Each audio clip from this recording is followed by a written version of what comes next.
think we'll speak about that in our But episode. yeah, I know, but it is very important for my clients to know that it's okay to feel nice. It's okay to be satisfied. Because I know things relating to sex, it is only men who get that 100% orgasm.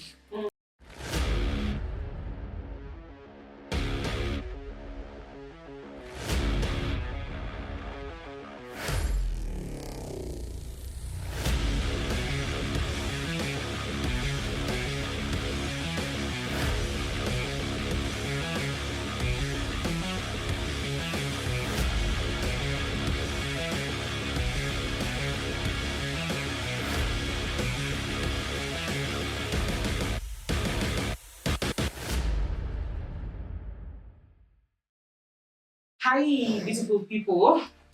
Hi. You guys. So our first recording tulifanya tu, unajua just a place tukapata, and then our second recording tuko like mtu anashinda akisema salon ni place ambapo nafanya udaku ni. I was like, you know what? We want to prove that ni udaku ya ukweli. That's why we are here. So this episode we are at FANS Salon. FANS is Nancy here. Nancy, introduce the area. First of all, welcome. Karibuni sana. FANS Salon. Hapa ndio place yetu. I hope you get the warmth because ukiangalia around it's about women. So I hope you get the warmth first of all. Women power. I don't know if you can. I hope you are not triggered. They ought to be. So, karibuni sana FANS Salon. We are located in Umo, but we are inspired by people from Kibera. So hii salon ni ya watu wa mtaa. Yeah. Happy to be in FANS Salon. So you're like, you know what? Why not do an episode in a salon, you know? Most times vile nilikuwa nasema tu Nancy, watu wanasema ati sio tunakujanga udaku masaloni ni base ni wamama wanakuja udaku yada. And is it really udaku though, Lisi? Sidhani kama ni udaku kwa sababu ukiwa hapo kwa hiyo salon ni space yenye wanawake wanazongelelea issues zao. Pata kama maybe jana mwanaume alichapa mwanamke, haiwezi enda kushare huko nje. So maybe hapo naweza kuja kwa hiyo salon. Safe space. Safe space. These are safe space, honestly. You know, and most times people think, you know, men wanakuanga na base. I mean, that's not women's base though. So, women's base are there, but we don't recognize them as bases. So like this, ini base ya wanawake.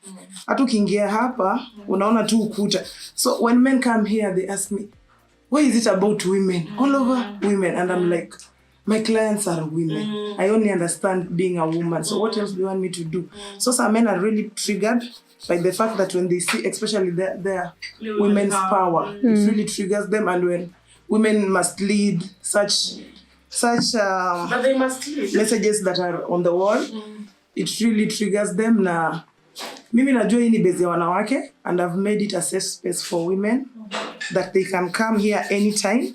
They can dialogue on whatever issues they want to, and I will listen without judgment, and I will also give my advice if I'm able to. Yeah. Yes. Hii space kwanza, I was even thinking like if it is possible, wase wengi wenye wanawake kuna spaces kama hizi zenye watu wanawapatia roho zao, people share a lot, inakuwa emotional sometimes. Hii space inahitaji maybe some trainings on maybe mental health management. Yeah, kwa sababu mtu anakuletea issue nyingine, hata ukirudi home you are not sleeping. Akina Lisi hapa stories wanatupigiaga. Sasa mimi unajiuliza yeah. But so, it's not all negative. It is not all negative. I feel like it is positive, negative as such, but maybe somebody wants to learn. Yeah. So it's a good space to be. Na naweza encourage watu sana. Like we should open more spaces like this.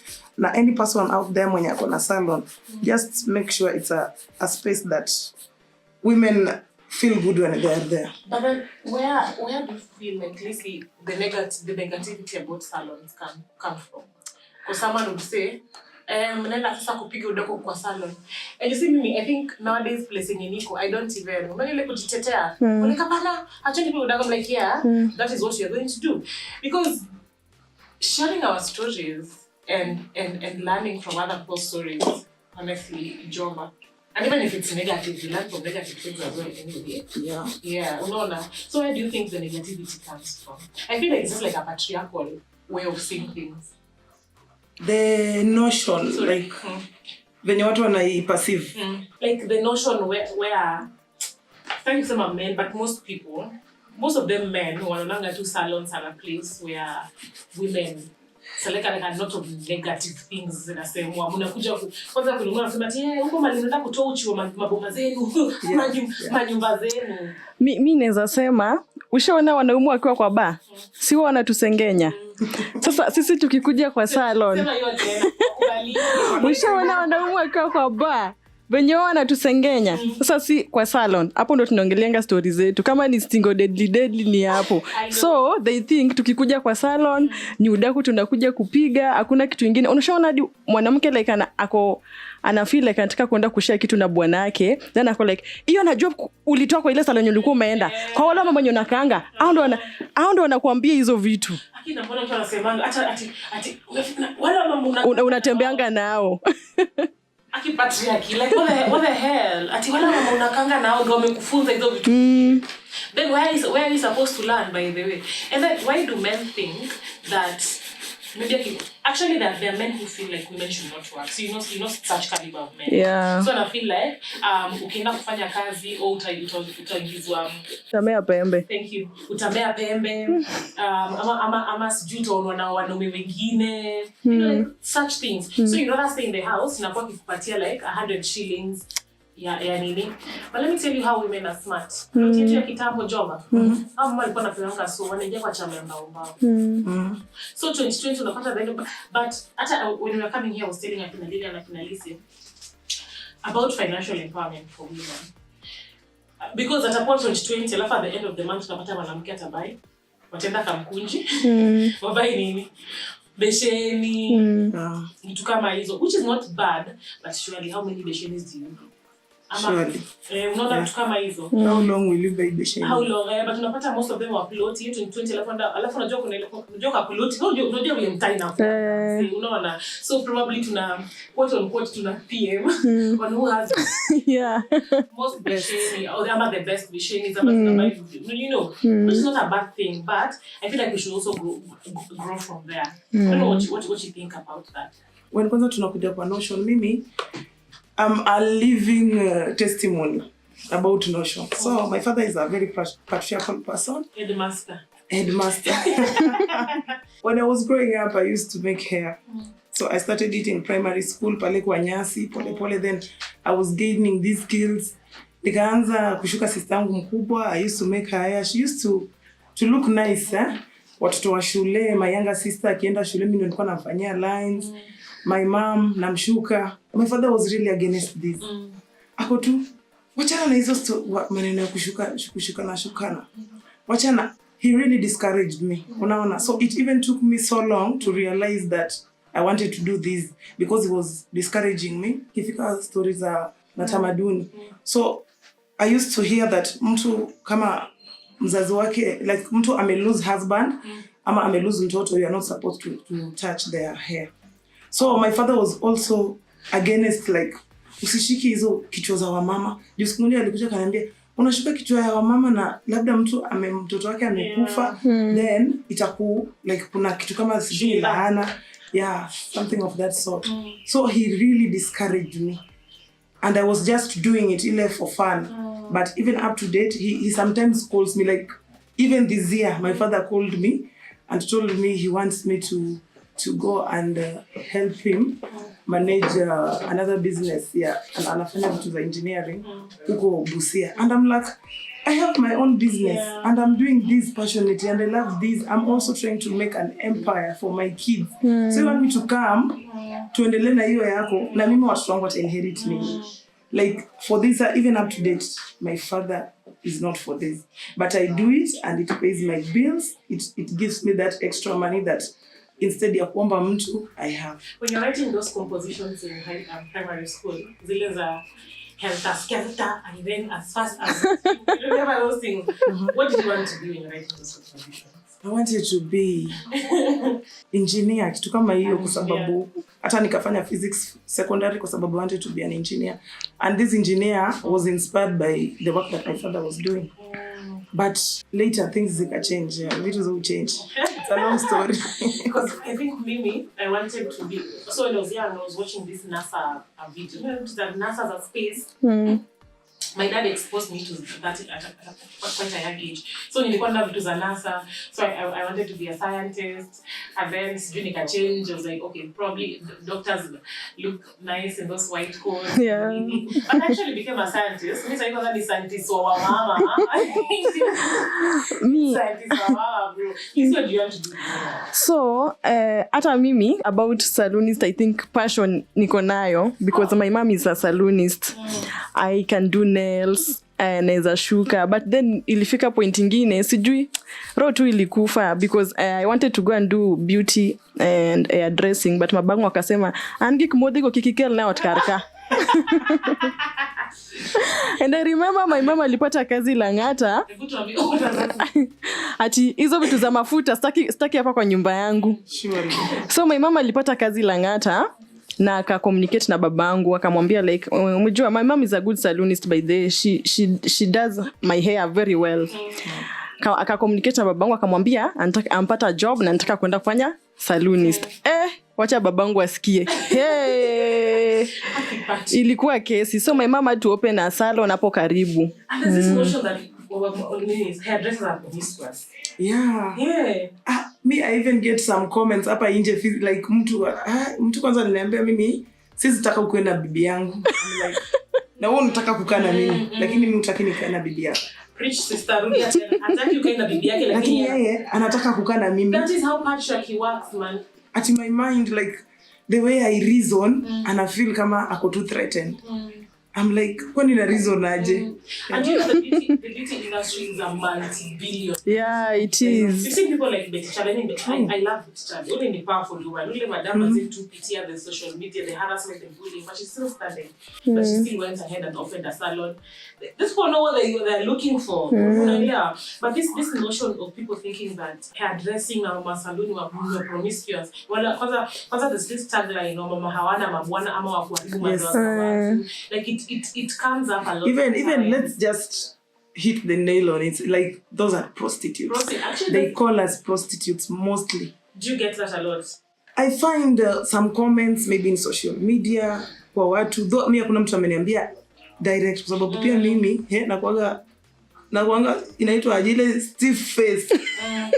Wachana na stone stiff. So hata kabla uniambie kitu you will want to kujiita meeting. So they don't, but I've come across because I'm very sure my father did not want me to do this, not because of the cultures alone, also because of those stories that watu wa salon wako na tabia mbaya, watu wa salon ni malaya. Then it comes that way because mostly watu wa salon, because you are in this industry and sometimes you don't even pay for the services, and when you pay for half, you'll find yourself uko smart all the time. So now most of the times like you are just neat. People also fear people who are neat. Yeah. I realize that. Si hata story ya tunafanyaga umalaya. Ni kwa sababu mtu amekuona uko smart, your hair is neat, your nails. Alafu kitambo tukigrow, ungeweka nails na cutex ya red. Kupaka lisi. Oi, alafu pake lipstick. Ya red. My friend, wewe ulikuwa wa shetani. So mimi I grew like, mtu amepaka aje kucharefu na nini? Hata ukiona shetani alikuwa akiact kwa Nigerian movie. Kuna vitu za red. So, I think tu ni venye tumegrow ni society. Lakini jina tumezipata, lakini bado tunafanya kazi, and I hope watu wata change to mind. Like, it's not fair. This is also a career. It is not fair. Joba, you work with women hapa kwa hii salon yako. Definitely they're not as stiff. There's no one in stiff face. Like, how do those comments hurt them? Because people feel like I identify as a feminist woman. Na kuna mtu anaonanga sasa vile someone would make like negative comments alafu anasema and he's a feminist, like it's like you're supposed to take those negative things because you come out as too strong, which come and like people just assume like you can take everything. You get? I don't know if the women that you work with do you have like empowerment sessions? What do I say? Because pia nilikuwa nafikiri even the economic aspect of it. The fact that umeemploy wase from mtu mwenye alikuwa anaambiwa usifungue. So right now you have your own salon, you're employed with other women, empowered other women. It's a safe space for women as well. So for this space, I think it also came the right time because being also a human rights defender who is a feminist specifically, I have to empower them. If I go and get information, lazima nilete hapa kwa sababu if I grow alone, FANS Salon won't grow. So I also empower them. But kuna zile pia wako na kama boundary. Kuna saa zingine pia wanasikia vitu inawaput tu chini. But nawaambianga mimi hata nasikia wasi kwa sababu kuna mmoja when we started she was married. Then later akakuja ku separate. You can imagine. Yeah. Nani alimwambia separate? Of course they say it is me and I'm like I did not even want to interfere with that. Hata kiwa na issues za marriage, I never supported her kwa sababu nilijua like in case tu hata niongee hivi itakuja against but hata kama sikumfanyia bado ili kama against me na ni kama nini ndo nilimtoa kwa hii ndoa and you are like sasa akitoka kwa ndoa yake mimi nimfukuze kazi. In fact she needs to work more. Unaona ndio ajisustain. So they are also empowered. I have to empower them. Not only my women. If you sit on these chairs, if you ask my clients who has sat on these chairs, they have gone out with something that will help them. Yeah. So here's like a salon with a difference. Though, Joba, I don't know what you think about. Do you feel like there are zingine toxic salon? It's like a toxic space. Case on point. Hii ni story nilisikia. So inaweza kuwa ni story za jaba but mimi nilisikia tu ndio kusema. So msuma anaenda salon Joba. Si wako tena unajua kuna zile salon nakumbuka salon za Nyatanga nyingi. Joba wewe unajua nini? Listen were you born? Siko nimezaliwa. Nyatanga alikuwa Lila alikuwa Mtanzania. Yeah. Tanzania. Walikuwa wanashukana. Alafu walikuwa mama kama sijui chwani ama wangapi. Walikuwa I could stand just to show you this. Walikuwa wanashukana at least kwa Juma tunajua ile style ya. Sasa jamaa anamshuka anaweka mguu. Finishing. So hiyo nataka ilikuwa inajaa. Nataka hata ikuwa branch moja. Ilikuwa branch ngapi? Walikuwa kama branch 4 huko Limo bana. It was a big deal nataka. Hiyo nataka hata kupata space ya kushukwa. Ilikuwa chief cartels. Ilikuwa unapo ujue msee like nataka ilikuwa inajaa like lakini una book 1 week before. Una book by the way na wote wanajua kushuka. So if this specific story si ya Nyatanga but it's like the Nyatanga context yeah. So juggles zenye Oromo wanajaa. So ukishaanza kushukwa mama anasema na sijui nini unaenda. So ushaenda ukishaenda tunakusengenya. Aya Jomba kishaenda tunasengenya Jomba. So watatu wakasema mimi naye hamutanijaribu. It's like a pattern. Natoka ni wewe nini. So we can't like they're actually probably I wouldn't know. They're actually probably toxic environment. Yeah. But it's not something that you will now hold women that do and I. You get. And even I think Job even as I'm talking about this Nyatanga story. Because I'm wondering Nyatanga ilianguka.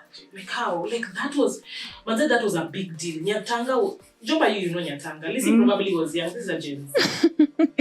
When ni millennial na mimi Jobo unajua Nyatanga. Time tulikuwa tunashukwanga nini? Banana. Ukishuka huko mbele ukitaka kushukwa nyuma na kuweka pens. Hapa. Na kuweka hapa katikati. Anakushuka huko nyuma. 30 minutes you are not breathing. Unajua that time there are no conversations about hygiene. Zikuanga zinasemwa sana. Yeah. It was so sacred to speak about. Yeah. But right now, Joba, do you? So right now, I think it depends with the people managing. Unajua kila mtu kuna biashara yake na anafanya vitu zake. For me, when it's come, unaweza fikiria pia mdomo inaweza kukuangushia biashara by the way. Watu usiwa trust. Mtu akikuletea hapa story ya mtu mazee. Try to dodge urudi kwa vitu muhimu. Mtu anaweza kukwambia like I have this conversation like the tax bill. Nani anajifanyaka na mdomo sana. Mama fulani anakuwa na mdomo sana. Anajifanya hapo na mdomo na hata mtoto wake alitoa mimba. I'll shut you up and tell you number 1 abortion is a choice. Yeah. Number 1 ni choice. Period. Number 2 you might be even speaking to people who have aborted before. You might be saying this, we are here 10, and out of 10 women, sahi 7 of them have aborted. Tukiwa kwa gari tukikaa mjomba kidogo. Ile gari ilikuwa imeandikaje? Ilikuwa ndani kaji jokes. Ilikuwa imeandikwa abortion is a crime. Is a sin. Yeah, is a sin. So, ndio ananiambia usikie na mabango. No, unasutulingoa. Ndio bana ai mnabango. Mugengoa. Abortion is not a crime. So, if I come now, I'll twist just that story and ask the person telling me like, unafikiria hiyo abortion alifanya wapi na like how did it come upon, who was the financer? Now I want more information. And she's like, maybe sijui ama nilisikia alienda sijui kwa nani. I'm like, no, even you siku moja ukifika kwa hiyo stage, if you want to do it, make sure you go to a medical personnel, like make sure you are very safe, make sure you are making the choices zenye hazita kuaffect in future.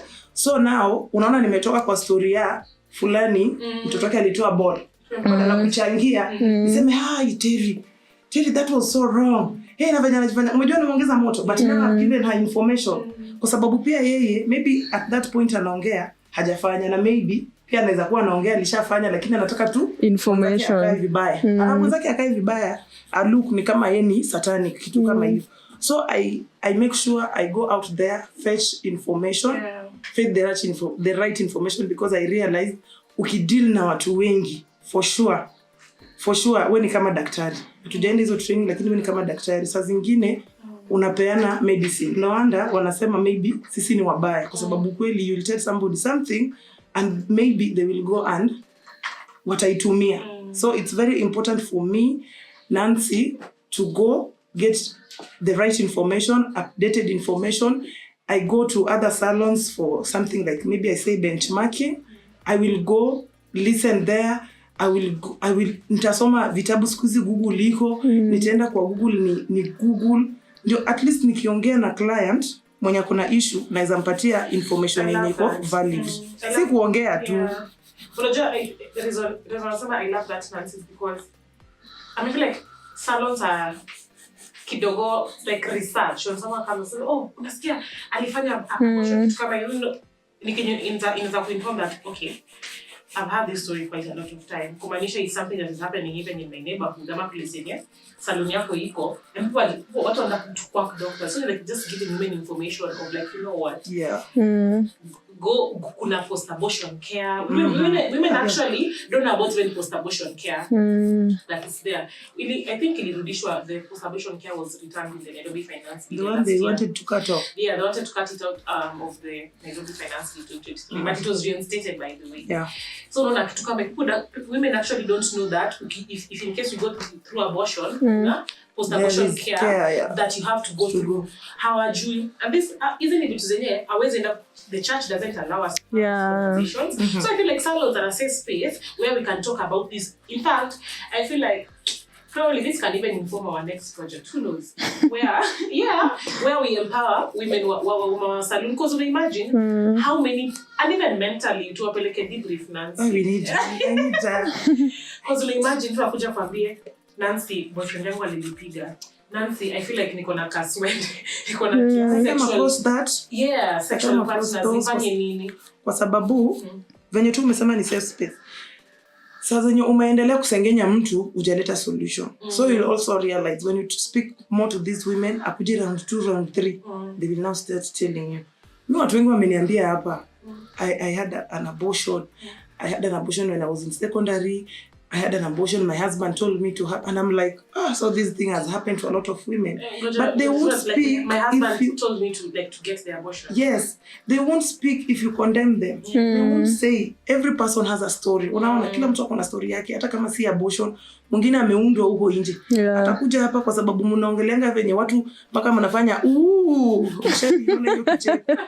Venye watu venye mama wengine wanachapwa huko nje. ICG open up.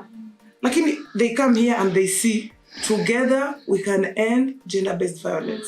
And you are like, okay. So somebody is like, so Nancy, they will ask you work with these people. Yes, we work for everyone. Unaona, like I'll just give you information and use it. Kama itakusaidia mbele. So mimi naye watu open up na mimi mpaka sometimes my colleagues wananiambia kwani siku hizi hapa tu kila mtu akiwa na shida na kukujia. And I'm like, people like information huko nje, so it's okay. And you know one thing I came to realize, listen, you know the more unaongea na wanawake, the more realize unafanya hatu ka research kako chini ya maji. Mimi nilikam to find out the issue ya abortion. Ndio kitambo kwa sababu wasichana wadogo wana procure abortion. I feel like that's a lie. It's a lie. When you procure abortion ni wa mama wako kwa it's a lie. Mama miaka 40. Why? Napeleka mtoto wapi? Au ndo by the way procure abortion. It is true. Yes. Because is it the more scare stories? Like I don't have at do a multi-million research and sijui ni kwenda subsets of population ati nafanya questionnaires ndio nione. Listen nikwambie. Even ni kupiga tu story kidogo si research. I don't know why these people invalidate our informal research. Yeah, it's research. Alafu one thing with women, I think pia wanawake wako tofauti kwa sababu unaweza pata maybe amekuja hapa FANS Salon, ameona like usikimie. So ataanza kukuuliza more information about it, alafu story itaanza. But hata sema kama ni yake. Asking for a friend. I'm asking for a friend. But then akifeel comfortable, utakuja utasikia unajua ile story nilikuwa nakupigia by the way si rafiki yangu ni mimi maji nataka unisaidie. So women are different and unique. Yeah, so naweza urge tu watu wenzangu wenye tunafanya salon. Let's give these women safe spaces. Wacha tuwapatie masikio. Judgment tulisikia iko binguni. Tuachie judgment kazi yake. We stop this judgment issue. Let's provide the right information. Not only information. Kama ni information ujavalidate, just say nilisikia and I think, but kama nile niko sure mwambie yes.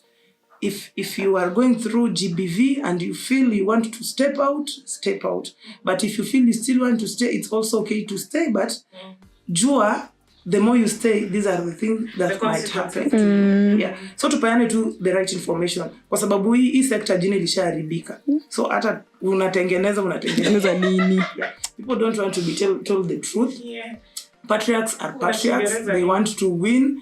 They think they know what we want, but they don't know. Unaona? But Nancy, when you mnapeana listening here, then who listens to you? So for me, sometimes people ukiongea na wao, you'll also pour, kwa sababu it depends with the person that you're speaking to. But most of the time, I just give myself like self-care. I've realized what makes me happy, what I don't want at this time. So me you will get me in my house sleeping kutokea jana usiku mpaka kesho usiku. Sleeping makes you happy. Yes, I'm just in the house like hata client akinicall sometimes I'm not around. Na niko tu around. Yeah, I take my time out of this work. I don't work kitu mzuri na hii salon sifanyi like on a daily basis. So sometimes I'm out. Unaona ukiwa nje it gives you that safe space and self-care for your own good. So mimi sikaangi hapa. Mimi nikitaka kwenda kuogelea Mombasa, save pesa yangu kidogo niende niogelee. Kama siwezi enda Mombasa, naenda Roa, naenda na swim hapo vibaya sana. So nimejijua tu. Naweza enda mimi ni mtu wa Jawa. Niingia hapo, ni dance prince inda nirudi kwangu. Just the thumb. Yes. So ni hivyo tu. I love that. And so tulikuwa tunangoja Uber and tukaona gari nyingine sasa kusema jina hiyo gari tunaweza choma actually. So nikamwambia Lila hii gari inapita hapa niza kupea watu loan. Na vijana nasikia ni wabaya wa mama wanaogopa huko chini katokea hapa. I know it. Unajua? Please don't say my name. We don't have a lawyer. So your gari so it's like a niseme ni Shylock. Ni Shylock. So ni zile loan. Unajua zile loan anazisha. Mama amechukua loan 10k. Nasema ni mama juu. Most small business owners in urban informal settlements like there are women. That's research. Sindio? That's the truth. So mama amechukua na small business. So kama mama anauza, tulitumia example ya plastic. Mama anauza plastics. Amechukua loan ya 10k. 10k kwa biashara ya plastics. Honestly can get you somewhere. Unaona like umejaza stock vizuri. But loan Nancy loan haiishi. I know. Like you don't even give these women time to read even the fine prints of hizo loan agreement. They don't. Chap. Unaona. So unapata mama amechukua loan ya it breaks my heart because financial literacy is very important. Yeah, it is. So umechukua loan ya 10,000 and unashinda tu kulipa. Like it doesn't end. Like ile nakwambia interest imezaa interest ikazaa interest. Yeah. Wamama wakiona hiyo gari Ndio. Security issue. Mungu niponye. Alafu unajua sasa ni small businesses. So unajua ni kenye unaweza fualo. Unajua kufua. What is kufualo in English? You can fual. You can fual the stock and you go. Mungu niponye. That is so sad. And even when you talk about financial literacy, I mean, Fidel was saying that he is chukua loan. Nancy, have you taken a loan for your business? A loan for my business? Yes, I have. But sijaichukua hizo loan za kama hizo. I used to take mobile, but again, after being a good student in financial literacy class, you are. I advised myself that the best thing ni kujiondoa kwa loan. So I would rather save unless it is something that is going to bring profit. I save for myself, then I buy for what? Or savings ziko. But niko nazo places kadhaa. Pia you cannot rely on one basket. You cannot put your eggs zote kwa one basket. Maybe zinaweza vunjika, basket inaweza anguka ivunjike, so at least unakuwa na places kadhaa.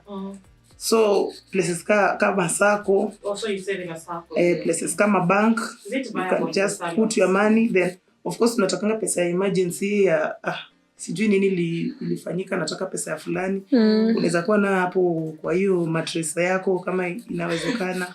Kuna hizi chama hizo nazo si savings. Chama si savings, hizo tu sasa ni pesa yako inapiga round tu itarudi tu tumie. So you find hapa FANS Salon, like last year and this year, last year I started with 10 women, so I went under financial literacy class, and so giving back to the community, I was also supposed to undertake 10 women through it. So we did it here, kwa sababu number one, ukitaka kukuwa na kitu kama kufundisha watu, you need a whole money. So for FANS Salon on Sundays, we close from mpaka 12, tunafungua sasa 12. Hiyo time ya asubuhi, wale wa mama waendangi church ka Nancy, we come and we advise and we talk about financial literacy and financial freedom. Hiyo ni kitu nimeona kama imenipeleka vizuri sana, kwa sababu unapata wanawake wengi sasa wanakuambia ile class tulisoma mimi ni change, I'm doing this. Like for real, these women are really changing, and I'm like, kwa nini tuliweka tu focus yetu ati lazima watu waendange shule ati ndio wapate hizi information? Unaona? Kumbe hii space tunaona ni kidogo, as long as inaweza accommodate watu 2, 5, 10, it can be like a class. Unaona? So ilitusaidia sana kwanza kwa financial literacy. Hata hiyo group unasema hiyo ya yenye mumeona hiyo ya loan, wanakuaga hapa. Na hata kuna member wangu mmoja, mpaka nikamwambia achana na, yani they came na walichukua stock. They are like ilikuwa alipe 12:30. Saa 7 walikuwa hapa. Like by 12:30 you should have deposited that money. Then ikapita saa 7 walikuwa hapo kwake job. And I'm like number one, this thing inataka away your self esteem. Imagine uko barabara, you are at work, then people come with a car, then they are ile design wanapiga kona mpaka gari inafanya commotion, tena washashuka. And I'm like, no, you need to free yourself from loans. Loan ukusaidia kwa ati unajua mimi nalipa school fees, ninamwambia I know you're paying school fees. Kuna loan mzuri. Yeah, kuna loan mzuri as long as unaichukua na ina bring back something. Hiyo ni loan poa. Bring back something kaga, ni put example that labda mimi naitumia vibaya. Like for example, unaweza chukua loan maybe kuinvest kwa biashara yako. Unaona, but si ile biashara yenye ileti profit, ndio hapo utakuwa unafanya zero work. But I think yenye tunafaa tuangalie ni the interest rate. And the truth is most people have an informal settlement visa country. Yeah. Okay. So unapata hizi loans zinapewa in and I think Nancy, we should also be cognizant of the reason why people, just say two women, people, because also men take these things, but bulk are women who take them, because all gonna own small businesses. So let me just say women, because I relate with women who are a woman. Why women take these loans ni juu hazina nini masharti mingi. Unajua loan ya bank Nancy wana assets sijui nini. Hizi loans zenye kama wana na mama mtaa. Na kwa mimi hata bora kwa na smartphone. Wananga mastori mingi. Bora kuna ID, bora you are living and you are breathing. Unajua like they don't like, look at a lot of things for you to take that loan. So unapata it's easier for women to access them. Unaona? Mimi namka kitambo mama wangu akichukua loan walikuwa nakuja wanaandika yes. Wanaandika TV LG 40 sijui what it. Wana document mkonazo kwa nyumba. Nashangaza kiti ni asset, kiti ya butterfly. Mama is the enemy ya watu. Season ndo utakuja kubeba in case umekosa kulipa. In case you get auction, wanakuja kubeba hizo viti zenu za butterfly hizo. So wanaandika TV nini, you have laptops they write nini which any makes sense. But so unapata wanawake wengi hiyo time maybe hata hawana hizo assets zenye, so maybe assets kuna hiyo biashara yako yenye iko hapo unaona. So it's easy for women to take those loans, hiyo ni one. But two, hao watu wanadanganya wanawake unaona. Sasa mtu anaambia mwanamke kitu basic kama hii loan ukichukua na 10,000 utabisha ikiwa 20. Double, that is double. That's a lot. Hata zani kama bank ina work like that. I don't know. But that's a lot. And nothing I feel like we need to come up with even system. But they're products for women. Sahi. Kama mimi I am bank yangu iko na very good product for women. Inaitwa Zawadi account. A very good product for women. You know. So I feel like pia wanawake tunafaa. Though hizi vitu sasa shida ni zinakuanga mingi. You know there's still overwhelming. You don't know which one to go to. Uchukue gani. I don't know what you think about it. Listen, umeshachukua loan wewe? Mimi sijai because sijui ni trauma ama sijui nini. Naonanga like ukisikia tu story na loan, kinyo unafikirianga ni kubeba TV. Hata wamama wanadanganya na mama TV Nancy. Ile za nini? Umepotea na pesa za mama wako. Wewe hao ni wabaya. Hao ni auctioneers mambo mbaya. With heels on wheels. But when unasema I think it's okay to take venye tulisia amesema if it is something that is going to bring back ni vizuri kuchukua ni sawa kuna shida, but on a financial literacy class I think it is very important for you to plan for the next 5 or 10 years. If you do this you'll find yourself auko kwa hizi loans kwa sababu if saizi mtoto wangu ako class 4 maybe ako class 4 and I know in the next 4 years maybe atakuwa high school, meaning I should start saving for school sahi nisingoje juu nisipo save sahi for school inamaanisha siku itafika nitachukua hiyo loan, sina option mtoto lazima shule ukweli. Try save for your future, save for vitu kama education, save for inaitwa retirement, especially for retirement. It's something that in our informal settlement is a job, informal setup employment tunaonanga kama si kitu muhimu. Unapata mtu mwenye ameandikwa kazi yeye kila mwezi kuna pesa anakatwa, akitoka kazi akaona kitu unaona, lakini sisi we really ignore this. So I will always try and advise any business that is young, like any business that inaanza, make sure you have a retirement plan. Make sure you do that. Then plan for your kids, kama ni education, kama ni health, make sure that kama hiyo tu ya local ya government ya NHIF, just have it, you never know. It is a 500 shillings utaona ni kama sometimes utaona ni mingi, sometimes uta ignore, but it is something that you don't know, it might help you. I mean, I don't even want to get into the politics of this one because I have my reservations about NHIF. Kwanza sahi SHIF imekuwa withheld, but I just like have my reservations about the whole thing anyway. But point is, it's important for you to plan for the future. Unajua, as women, because ideally women wana hold like backbone ya familia. Unajua, sasa mtu kwa mgonjwa ni wewe. Kabisa. Hata kama kuna bwana kusema kweli, even if it's school, they will first call the mom. I think ideally that is how it happens. I feel like women are going through a lot. Wamama wanajaribu. Yeah, wanajaribu. Lakini bado. Juu tutakuwa vulnerable. Every time when hauna do, you are vulnerable to anything. Sema tula ukweli. So Shylock bado watafikia tu sisi kwa sababu ni sisi ndio bado hatuna do ile poa, like unaona kufikia mbaba mwenye ako job anafanya vitu za hata even wachana hata na stories alone. Imagine starting a business of chapati. Go do investigation.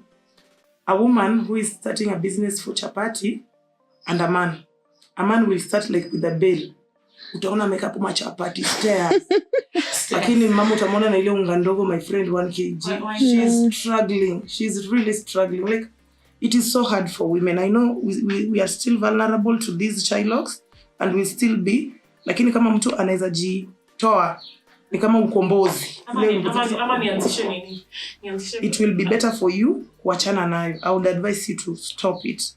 Kama unaweza. Sometimes inafanya inatuweka kwa umaskini. Kuna wengine wamesucceed nayo, but it really depends. Sinanzi tutagrow because I feel like pia alone kugrow ndio maana mimi sitaki sasa kuadvise mtu mwenye maybe ameshazoea hizo loans, mwenye hajazoea na anafeel anataka kuingia, maybe this has come the right time. Wachana nayo kwanza.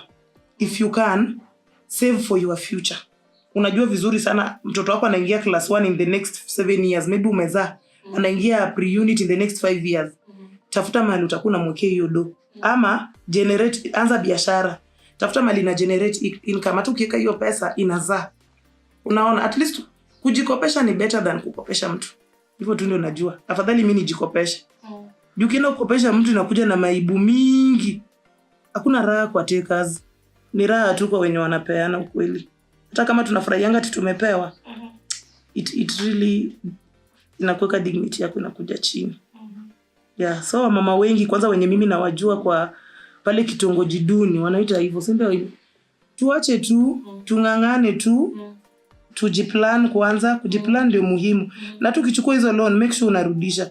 Hii maneno unachukua loan na urudishi pia ndio inaleta issues mingi, unaanza kubebewa. Even security wise. Yeah. Because I feel like it's a power thing. Na hizo vitu because ukijana ili akuje apige mama, I feel like pia they have like target. Umechukua loan. Yeah. Kutoka Kibera ama kutoka area kama ina. So they will go above and beyond. They will do anything for you to ili wapate hizo pesa. Unaelewa?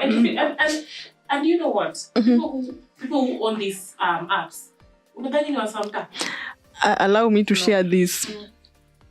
My brother is working in one of the company. It is a kuitisha loan. Saa zingine ukisikia wenye anaitisha au watu loan, inabidi saa zingine amecreate hadi WhatsApp group aweke hao watu. Nakwambia saa zingine nachekanga kwa nyumba. Atabe kwa sababu pia lazima afikishe ile target. Unaona? So lazima abembeleze. Saa zingine pia lazima akue like avae ile yenye si yake. Akue mkali akue like wewe mbaba, nikamwambia akimaliza namuuliza like ni mtu ulikuwa unaitisha loan hivyo? Niko kwa kazi hata mimi. Unaona? Ukichukua loan unafaa kuwe na intentions za kurudisha. Na intentions zako za kurudisha unafaa kuwa unajua hii pesa nitatoa wapi, unaona? Na hii pesa si ya kuomba watu, kukuwa nayo kwa mfuko.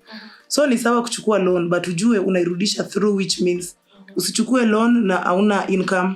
But Nancy, I know that you know that most young businesses may grow. Most of them don't make them through the third year. Zinangukanga na first year. Yeah. Because of a lot of things. I'm a business owner myself. I know. And let me tell you, the first heartbreak. Kuna ile heartbreak ya luo man. But heartbreak ya biashara. Baya. Imeshinda hiyo ya wajali. Let me tell you, business heartbreak is bad. I mean, if you look right now, because me I have a beauty shop. And the profit margin and making. So I've been transitioning from uza mafuta to accessories because I feel like at least the profit margin is okay there. Because tell me why the profit margin to me like 2 years ago was like 100 bob. Sasa hii ni kama 30 shillings. Business is hard. But nafikiria at least kukuwa na kitu kwa mwanzo ni muhimu. So a lot of business cannot sustain themselves for 2 years like in 2 years time. Biashara mingi zinakuanga zimeanguka. Why? Na zinaanguka sababu they don't have enough support. Biashara ni kama mtoto, ukianza it needs support. Like you need even to have funds to sustain it. Unaona? Ufai kuitegemea peke yake. Hii biashara unafaa utafute do ikusaidie kufanya nini? Kuiendeleza.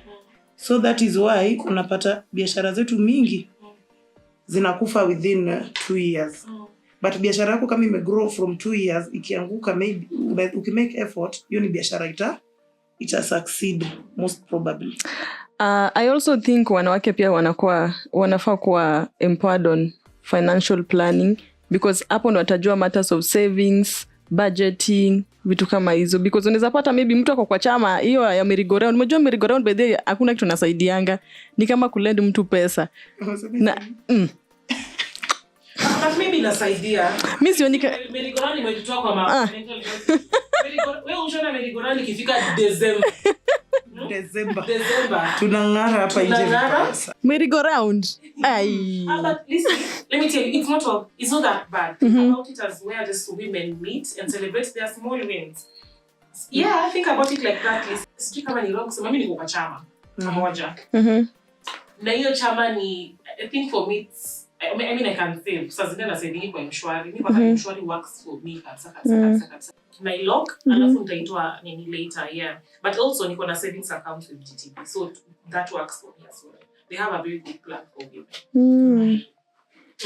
But mimi I try Santi. I try and look at merry-go-round as where women can.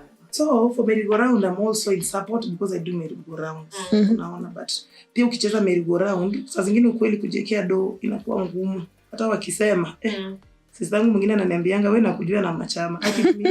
Nikiweka na wamama naona na save. Nikiweka peke yangu inanishinda. Uko kwa chama ngapi? Sasa niko tu na 2. Kuna mama wako kwa chama ya sukari, ya bag, ya I know. Salad, ya food nilikuanga hizo zote nime experience. But ya food kenye imeharibu Nancy ni nini? Ni fluctuation. Yes, unapata leo ni so once you know. But nini ni poor because you are guaranteed that your children will not lack. You know, you're guaranteed that you have food. Then that's also a way of saving in the house. It's also a way of saving. Unaona, if you spend, unaangalia una spend pesa ngapi kwa nyumba yako. Maybe you spend so much, unaona. So vitu kama hizo zinasaidia. If you can go to the market and buy, maybe umeenda mtaa unabaingi nyanya ya 50 bob unatumia siku moja. Ukienda kwa market unapata hiyo nyanya 50 bob umetumia hata siku 3 ama 1 week. Unaona ni different. Huoni kama umesave, but in real sense imagine you have saved. So kuna venye you can still save hapa kwa jikoni whereby people don't take it as saving ati kwa sababu si kitu. Yaani vitu zinaenda na jikoni hawa watu hata patriarchs walishaweka tu si official. Sure. That's also saving. Yeah. Nishaikuwa housewife, so I know. I know venye kama mtu anaendea vitu. Ulikuwa unajua pesa ya gift change? What I know. Mtu hata ukifua tu nguo ya mwanaume. Upatange tu pesa yenye alikuwa amewacha hapo ame confuse. It makes you feel good. Yaani nimeosha hivi shati nikapata ka 200 imeanguka. It just makes you feel good. Unaona? I'll come. Hizo ni vitu zinazoleta mpaka kwa stories the unpaid care work. Like at least somebody has paid you indirectly. So mtu anafaa baki na change. That is how you can appreciate. Yeah, people think that wanawake wako kwa nyumba are doing nothing. These people wanafanya a lot. Ndio maana unaona ukiachwa unaendanga kutafuta bibi mwingine. Majomba. Ama ukiachwa na watoto unapeleka watoto wako kwa mama yako because you need these services. So if you pay, you are not paying. If you appreciate, si mbaya. So kuachia mwanamke change kwa nyumba, I'm also supporting that. I think I would like, and let's comment on this, the issue of housewives. I was telling my friend, mimi nakwambia this the past month, okay, nilienda self-care. So I was telling my friend, I feel like I'm working so hard. If I get the opportunity to be a rich housewife, I'll take it. Want to be. And he was like, you give out like I give out a lot of independence. Easy kuwa rich housewife. But just it's a choice. I can choose to be a rich housewife. Like Mimi, I can say rich housewife. Like, okay, it's just that most times being a housewife wanawake kuangi choice. Most times ndio basi choice. Inakuanga ni maisha yamekuweka hapo. Wewe unalea tu watoto, babu wanako amekwambia usiende, si uko na nyumba nalipa rent, there's food ndio 100 ya lunch. Unaelewa? There's that. But don't you think women can also choose to, you know what? I want, this is what I want to do. I think ni watu wawili kuelewana. Unaona, juu unaweza taka kukua housewife na pia bwanako hataki kuwa housewife. Pia yeye hizo majukumu anataka mtu anamsaidia, unaona? So I think ni kuelewana na kujua what you guys want as a couple. Juu usifanye ile kitu yenye mtu pia na feel vibaya, na kama haikuwaki ni vizuri kucommunicate mapema. Ndio kama ikuwaki you can make some choices like listen that one. I personally hapana. Kwa nini mimi trauma? Staki tu vitu zina ni limit. I have my personal issues zinafaa pia nashughulikia, unaona? Na staki pia like nataka tu kuwa independent. Na manze, umejua venye ukiwa na pesa yako unasinga vizuri. Umejinunulia ka kiatu, umejinunulia ka kibeti, alafu mimi mali nimezaliwa inikubali kuwa housewife. Why? We still have a long way, like background ya familia yangu surely. Sasa naenda kukaa housewife surely. Sinifanye tu kazi tu kidogo. Kwani anaweza ni provide ukweli kila kitu? I don't think. Anaweza ni provide everything yenye nahitaji even at family level. That's another question. Do you feel like sugar babies are provided for everything? Sugar babies are who? Sugar babies ni, for lack of a better word. So there's this lady, she's being anakuwa finance na her rich boyfriend who is older. Definitely. So like wewe tu umpe tu raha, unaona? So they pay for a nice house in Kilimani, they give you a car, travel the world, tu kama hizo. Na wengine hata ikuangia we just need company or a companion. Ama sa wengine it's a relationship and it's consensual, you know. I don't know why people have an issue with ati for example, mimi age yangu I'm dating at a 50-year-old man. Sis, I am old, I can make decisions, you get. Yeah. It's a matter of choices. So do you feel like sugar babies have... it's okay, as long as they're over 18. These sugar babies I'm sure are over 18, so they can make decisions. It's high time we leave women to make their decisions. Whether it will come back to them, if they make decisions, you are only in a position to advise, but not to kuiweka hii state yenye society imeiweka. That is Terry akionekana tu hivi na mtu mzee. Vibaya. Even Jomo Kenyatta was marrying how his wife akiwa how old? 18 years. The age difference was a lot. Yeah. But Nancy, money is power. Yeah. So unajua money is power. So you know, when I have money, I have power. So there's that aspect as well. And you don't need to go out to work ndio uone kama ati unafanyanga kazi. You can do your things ukiwa home. Mimi hata hii kazi yangu inaendeleanga kama siko. So you can be an employer. Kwanza ukiwa your level you look for something kuwa employer, weka home. Wacha pesa yako ingiange mahali pia usimwambie. Yeah, don't tell them these people they will change. The way we change they will still change. Talking of employers, Nancy, I was watching a video of this very beautiful person who identifies as queer. So ako very gifted. He's anashuka nywele, anapaka makeup. And these people, a lot of people didn't employ them in their salons because of like culturally, is that accept? That's not a quote unquote. It's also something we are open to. Is that shida ndo we've had that conversation here with even client, and this client alini surprise hata kisikia nikisema yeye anajua tu ni yeye. Ananiambia ati hawa watu wanafaa hata wauliwe. And I was mad na yeye na kuanga mad nikikumbuka hivi namwambia wewe kwanza kuskulu ulisema hivi na spendi. I'm like these people are also humans, and in fact I would love to work with them. Mimi nikipata hivi hakuna mwenye ameshakuja hapa, if they can deliver I can work. I also want to have a space where I can work with the PWDs kwa sababu unapata like this the work that I'm doing, it's my hands doing it, unaona. So if I get somebody who is like ni mguu, unaelewa, they can sit and do this work, unaona. Sijasimama hata, imagine sijasimama. So why should you deny somebody a chance and they can deliver? So I'm looking forward to employing different people because I understand we have so many genders. It's not only about man and woman. And during that period, I hope I'll also be empowering the community to realize that these people are also important, and they also need to. It's not about sexuality. Why do you see somebody and see how they are doing it? Who sees you and asks how you do it? Who has has ever asked a heterosexual, how do you do it? It is not about sex. They have so much to deliver to the world. Yeah. And even some of them are not even having sex. Yeah?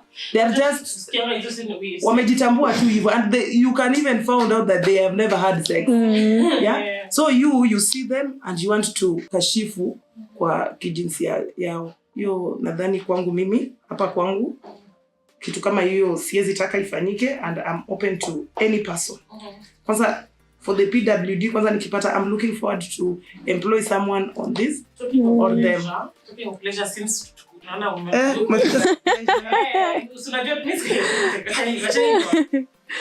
I was trained on sexual pleasure, and that's all I've been talking about. Nancy sexual pleasure. Yesterday was Happy International Orgasm Day.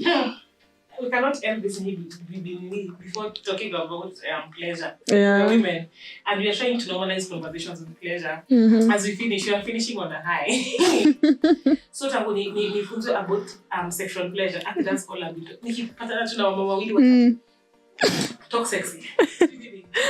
Talk sexy to yourself. So since to go back kwa salon, why not? And say, women come. Do you openly talk about sexual pleasure? Vibaya sana. So my style is deadly. Mtu amue. And then I realized, Nancy, even when I was doing the training on sexual pleasure, so you were taught to fill a Google form before. So nika fill Google form. So mimi nilikuwa also wakatuliza like the objectives. So objectives ni mtu anasema ati I want to know about all the Kama Sutra nini. So apparently after the menu of sexual pleasure, like they don't have to teach you on how to have sex. It's about like how to appreciate your sexuality. Alafu pia tunaangalia just when we talk about sexuality, just people just like think of a man and a woman, a cis man and a cis woman, but there's a lot about it. Unaelewa kama what I was teaching about the principles of sexual pleasure, vitu kama hizo, the sexual pleasure gap, unani utuko bottom cis women. Imagine sisi ndio tupati pleasure kabisa.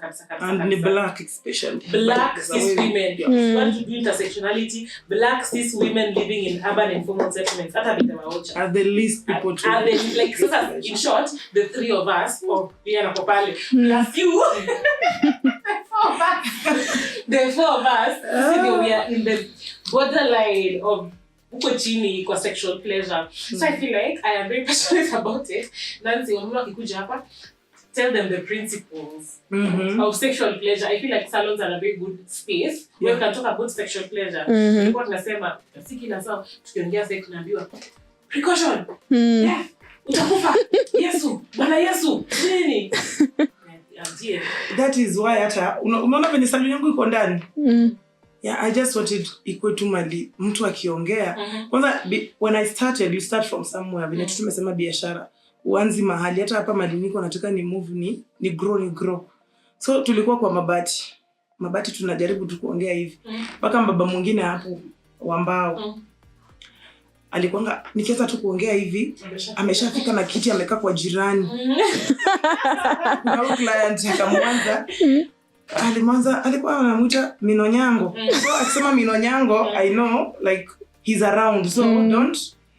So apart, it's a very nice space. Like when you give these women some like a your space, like it's so important. They will say it, hakuna shida. Like we talk about sexual, like the other day, I was doing somebody's hair, and then we started this story LGBTQ. Then we started then she asked, how do these people like have sex? That is how I want to know. And I just told her, it's not about even sex. Why do the first thing is about sex? Yeah, number one, have you ever had sex with yourself? And she answered no. And I said, that's where the problem starts. If you don't know your body, you want to take somebody else's body, somebody else to know your body for you. It inaleta shida. So number one, there is self-satisfaction. And self-satisfaction does not mean that you are using objects. Those ones will come. Stories like, see, ni kitu ya over 18 years. Yeah.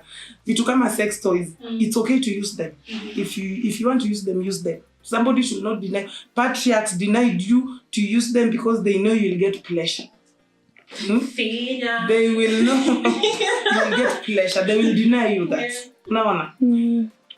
Wewe mwenyewe jijue, jishike hiyo mwili yako, finya kidogo kidogo mahali pale unasikianga kama inaleta kitu. Pia wewe ukiwa peke yako, sikiza, unaona, it's fiercely mental. There's a way you can just uko tu peke yako, you're just thinking. You talk about that in the salon. We talk. Me, I talk, but uzuri ya saloni yangu. Do you get backlash? Because I'm thinking. There's the aspect of religion, there's cultures. So where you speak about, hey, hata Biblia inasema si nini mwanamke atakuja na mwanamke. Because definitely you don't like admit every woman who is. When I started off, kulikuwa na backlash kwa sababu ya hivyo. But when we are growing, you realize that ukiongea kitu, hata kama atukwangi kwa level moja ya kuthink, at least kuna ile at the end of the day tunaungana mali moja, like it's okay how you think and it's okay how I think. So ikikuja kwa backlash the stories at church, it's okay, like it's okay to think how you want to think, but mimi naambianga it's reality. What you're thinking in the Bible and what is happening ni vitu mbili tofauti. So you might come across this. Nancy alishawahi sema itakusurprise as such, lakini kama itakupata na mtoto wako, uende kwa room ya mtoto wako upate sex toy for the first time, my friend, you will speak about it. You will research. You will speak about it. Mimi tunajua hii dunia tuwezi think the same. It is beautiful when we are diverse, when we think differently. Inaka beautiful. And I think the issue is just respecting people's opinions. I might not agree with you, but I'll give you the power to say it the way it is. Unajua hiyo ni power. And you realize, like, for women, utasikia mwanamke akisema I have been 5 years has passed, ama 2 years has passed without me having sex. What they don't know is maybe hapo katikati they had self pleasure. Hawajui it happened, but it happens. It can just happen through thoughts. Your thoughts. Yeah. You can just think and feel good. And think, yeah. So people think that sex must be penetration. No, it is not a must. It can just be by yourself. Thank you. I feel like the next episode we should just like talk about sexual pleasure. Yeah. And for women specifically, because so beautiful. I think that like for women, most times when you talk about sexual pleasure, you are deemed promiscuous. You don't know to mama ninaongelea sexual pleasure. Hawa ni wadani hawa. Hawa wameharibika. I don't want you close to my sister, close to my wife, things like that. So I feel like we just like have an episode 3. Once I think you'll be there, and I'll invite Malin as well. Invite me. So that it's like talk about sexual pleasure and what that means for other people of different sexualities, yeah. Because tukiingia sexual pleasure tunaongeleanga tu hata of self, sexual pleasure of different sexualities na tuchukua maisha. Yeah. But tena I think pia sijui ni community ama when you talk about sexual reproductive health and rights, mzazi akishasikia tu the word sex udu hapo nyonya tena tabia mbaya. Hey. The same conversation hapo. The whole backlash about comprehensive education, CSE. Yeah. The whole backlash you're having with CSE as well. Unaona. Anyway, I think ili to preempt what we'll be doing, I think we'll speak about that in our episode. Yeah, I know, but it is very important for my clients to know that it's okay to feel nice. It's okay to be satisfied, because I know things relating to sex, it is only men who get that 100% orgasm. It is okay to feel good. Like nobody assures you, but I will assure you that it is okay. It is very much okay. From your resident sexuality teacher. Okay. Nobody should tell you anything against that. It is okay. It is okay to come and share with your fellow women. Share with them how you felt. It is okay. Nobody should judge you that at yapo. Come here, we will talk. Kwa hii salon mimi naambianga mtoto akikuja akisema ati salon zinakuanga naomba. Naomba mimi hata kuna mtu ashaikuja kuniuliza ati tumesema nini. Because it is in here. Even my colleagues know. If we speak here, ni here. Si story ya tena kwenda huko nje kusema Terry alikuwa amekuja akashare akasema kitu fulani, hapana. It is with us, and if it is something that needs help, we help. If it is something that is out of our hands also, inabaki tu ikiwa hivyo. Yeah. So until next time, our third episode will be speaking about sexual pleasure. It will be, please look out for that episode. It will be wholesome. We'll be looking at it from a feminist angle, because why not? We are women and it's okay to talk about sexual pleasure and sexuality. Until next time, peace out. Bye. Bye bye.